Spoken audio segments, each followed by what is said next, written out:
bonjour et merci de regarder cette vidéo.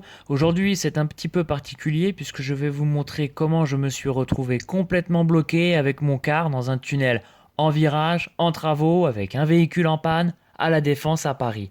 Donc c'est l'occasion de voir quelles sont les priorités dans cette situation et comment donc j'ai géré les choses pour m'en sortir sans accroc. Là, déjà un virage serré, comme on le voit, avec des trottoirs très hauts qui n'ont qu'une envie, celle de laisser une trace sur le car. Mais en surveillant bien sa manœuvre, en y allant doucement et en contrôlant partout, la manœuvre est faisable. D'ailleurs, je passe souvent par là avec ce car.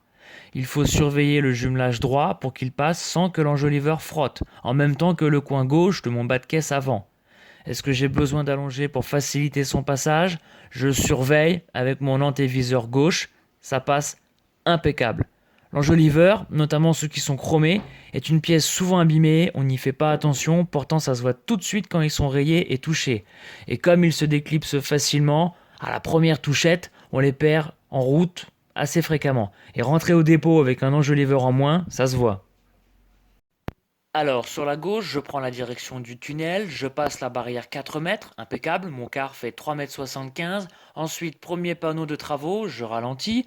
Dans ce tunnel, direction Courbevoie ou la Défense Centre, moi je veux la première, c'est-à-dire Courbevoie, qui partira sur la droite. Ensuite, panneau interdit au plus de 19 tonnes, ça passe, je fais 19 tonnes pile. Mais les panneaux jaunes se multiplient, alors je ralentis encore et je vérifie sur mon GPS que les alertes et le mode poids lourd soient bien activés. On voit le ralentissement à gauche, moi je cherche la direction de droite, donc je reste dans ma file. Encore un panneau jaune au loin, je ralentis pour pouvoir lire Courbevoie, avenue d'Alsace, suivre déviation. Ok, ça tilte pas à ce moment-là, mais s'ils avaient écrit déviation impossible au poids lourd, ça aurait pu m'alerter et j'aurais évité au moins d'entrer dans le tunnel pour vérifier à pied. Allez, avance rapide, là je vois les plots de droite à gauche qui neutralisent donc la voie de droite. Je vais essayer de m'insérer tant bien que mal dans ce bouchon de gauche. Voilà, panneau, interdiction de s'arrêter et de stationner, ok, ça double par la droite, les scooters comme à leurs habitudes. Et là, tout de suite au fond, à gauche, on peut voir un véhicule arrêté, feu de détresse allumé, que les autres automobilistes contournent par la droite via une chicane. À mon avis, la chicane est trop serrée pour mon car. Je vais devoir m'arrêter et observer l'environnement pour savoir comment agir. Allez, point mort, frein de parc, témoin de frein de parc allumé. Je sors du véhicule sans la chasuble. Je précise que je suis à vide. Et immédiatement, je déplace les plots sans les gants que j'aurais dû prendre tellement tout ce matériel est sale. Cet automobiliste m'apprend que sa voiture est bloquée, que c'est une boîte auto et que la vitesse est enclenchée. C'est-à-dire impossible de la pousser. Donc je replace les plots en faisant attention au scooter, ça klaxonne déjà derrière. Alors retour au volant, doucement, je braque pas trop, je surveille le porte-à-faux arrière gauche et je laisse le son pour vous laisser ma réaction naturelle qui parle d'elle-même lorsque je découvre le poteau rose.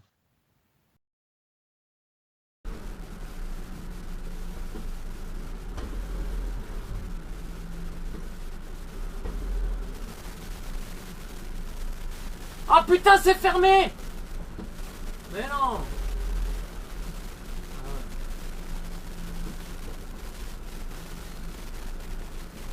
Eh ben on est bloqué. Ah bah là on est keblo mon pote. On est keblo.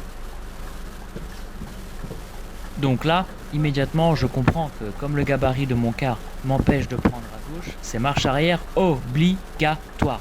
Malgré les klaxons, l'embouteillage, l'heure qui tourne et qui me mettra potentiellement en retard, et sans oublier la voiture en panne qui bloque encore plus la situation. Alors, ce qu'il va falloir faire, c'est prévenir le premier de la file que je bloque de mes intentions pour le faire patienter. Lui dire que je vais vérifier rapidement devant. Lui, il est pressé. Donc je lui ai dit qu'il a qu'à m'aider à mon retour, à bouger les barrières en plastique devant mon car, histoire que je le rentre pour déboucher la situation. Ça klaxonne, hein, comme on l'entend, mais il faut pas que ça me mette la pression, je dois rester concentré. Dans ce genre de contexte, faut pas être timide, faut rester professionnel pour faire comprendre que c'est comme ça et qu'il n'y a pas d'alternative, malgré la gêne, les klaxons et le stress qui monte progressivement et qu'il faut savoir gérer. Souvent, sur la route, les gens ne cherchent pas à comprendre, ils sont pressés. Mais ça passe souvent bien si on est pédagogue et ferme. Alors, j'ai beau savoir que ça passe pas à gauche, je peux pas m'empêcher de vérifier au plus près. C'est sûrement dû au stress. Mais parfois, il faut savoir renoncer, car le plus important est de rendre le quart impeccable. Quitte à vérifier à gauche, autant aussi vérifier à droite qu'est-ce qui bloque à la fin. Mais face à des barrières non plus en plastique mais en béton, je renonce et je préviens l'automobiliste que ça va être bon, qu'il peut m'aider. Lui, il perd pas une minute. Les autres derrière comprennent ce qui se passe et certains veulent même pousser la voiture en panne sans savoir que c'est impossible. Je remonte tout de suite dans le car pour l'avancer et faire passer enfin tous ceux qui sont derrière. Je préviens mon entreprise par téléphone, miracle, ça capte dans ce foutu tunnel. J'explique la situation et éventuellement mon retard. Ensuite, j'explique à l'automobiliste en panne comment m'aider. Il doit bouger les plots au fur et à mesure de ma marche arrière et surtout pour me guider, que je puisse le voir, qu'il ne se mette pas derrière mon car, comme s'il guidait une voiture à travers la lunette arrière. Je ne pourrais pas le voir, mais qu'il se mette sur le côté, que je puisse le voir dans mon rétro. Allez, c'est parti, on y va.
Voilà, enfin sorti du tunnel, mais pas encore sorti d'affaire. J'ai immobilisé mon car sur les zébras, mais la situation reste très dangereuse. À ce moment-là, ça déboule à 40-50 km/h. On est en virage et les automobilistes me voient donc au dernier moment. Et s'il y a un choc, je suis en tort, car il faudra que j'explique pourquoi je me suis engagé dans le tunnel malgré les panneaux de déviation. Là, j'ai trouvé un ouvrier qui m'aide pour la marche arrière. Je dois traverser la voie de droite pour prendre celle encore plus à droite, au-dessus du mur, et prendre la direction du pont de Neuilly. Une dernière vérification et on est bon. Plus qu'une file à traverser en marche arrière que l'ouvrier bloque pour moi, et on est enfin sorti d'affaire. Voilà, merci d'avoir suivi cette vidéo un petit peu particulière. Pour toute question, n'oubliez pas l'adresse mail, c'est Merci starcetra@gmail.com. beaucoup, hein. Allez, ciao.